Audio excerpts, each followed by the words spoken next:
So guys, nandito na naman tayo sa dagat sa El Nido.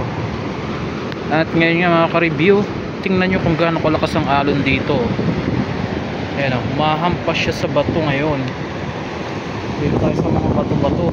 Dito to sa El Nido, Palawan. Ayan, grabe ang init guys. Ayun yung tubig oh, napakalinaw. Malinaw pa sa mata nyo. Sobrang linaw niyan. What's up? Yeah. Yeah.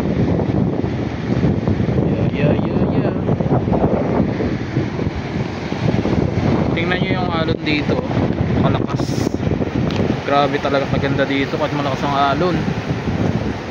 You know, mapalo. Mapalo yan guys.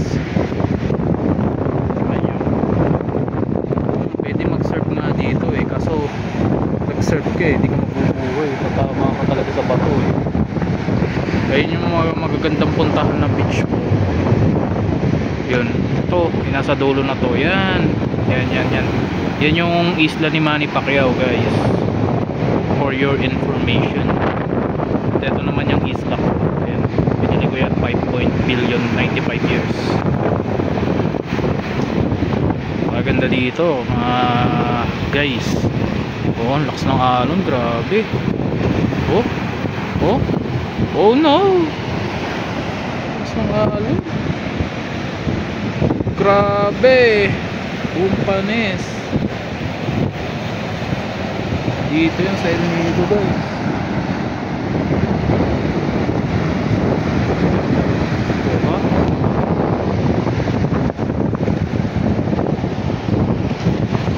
Kaya kung pupunta kayo dito sa El Nido, ulitin nyo lagi. You know, ako sinusulit ko lagi pagpunta dito eh, para lang makapture ba yung mga moments na to, itong mga bibihirang makita sa mga tao. Yan, kagaya ng bundok na yan. Oh, yung aloe vera. Nyo guys, grabe ang lakas ng alon. Ito nga palang lugar na to, dito ito sa Nakpan Beach, El Nido, Palawan. Yan o, daming bato. Bato ko kaya sa mukha nyo to. Yan o, grabe. Ganda dito.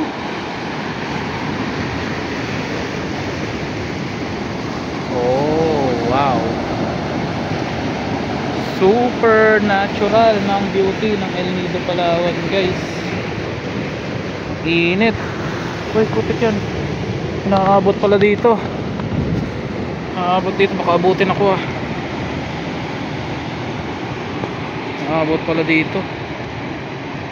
Nakaabot yung alon. Ayan oh. Ayan dito yung bag ko. Oh,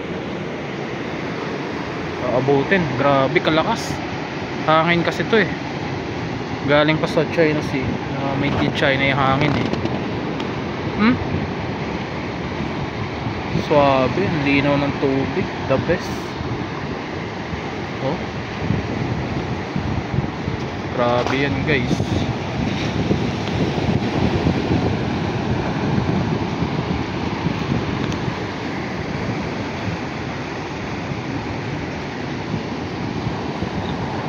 Okay, ito bato to, mula sa taas to, nalaglag. Bato na yan, mula itaas yan, mula dun sa taas na yun. Ayan o, dyan sa taas bundok kasi to. Marami naninirahang mga ano dito eh, mga hayop. Dahil tayo ng aso dito. Mga guys oh, grabe, sarap dito. Woo!